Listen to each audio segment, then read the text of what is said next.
திண்டிவனம் அருகே வைரபுரம் ஏரி நிரம்பி வெள்ளம் பெருக்கெடுத்ததில் பாலம் அடித்துச் செல்லப்பட்டது. கூடுதல் விவரங்களை செய்தியாளர் சையத் வழங்க கேட்கலாம். சையத், வணக்கம். இந்த வெள்ளத்தால் ஏற்பட்ட பாதிப்புகள் தொடர்பான முழு விவரங்களை பதிவு பண்ணலாம்.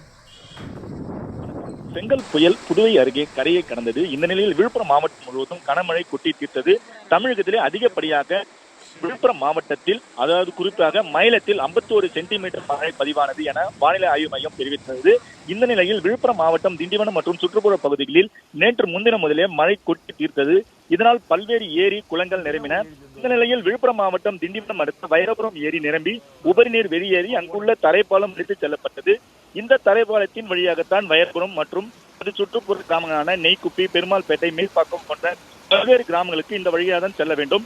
அதே போல வைரபுரம் வயல்வெளிக்கும் செல்லும் கால்நடைகள் மற்றும் விவசாயிகள், விவசாய தொழிலாளர்கள், வாகனங்கள் உள்ளிட்ட அனைத்தும் செல்வதற்கு மிக முக்கியமான சாலை அமைந்த தரைப்பாலம் அடித்துச் செல்லப்பட்டுள்ளதால் வேறு வழியின்றி தவிர்த்து வருகின்றனர். இதனால் 500க்கும் மேற்பட்ட விவசாயிகளும் கால்நடைகளும் வழியின்றி தவித்து வருகின்றனர். மேலும் விவசாய நிலையத்திற்குள் தண்ணீர் புகுந்துள்ளது. இதனால் சுமார் 300 ஏக்கர் விவசாய நிலங்கள் தண்ணீரில் மூழ்கியுள்ளன.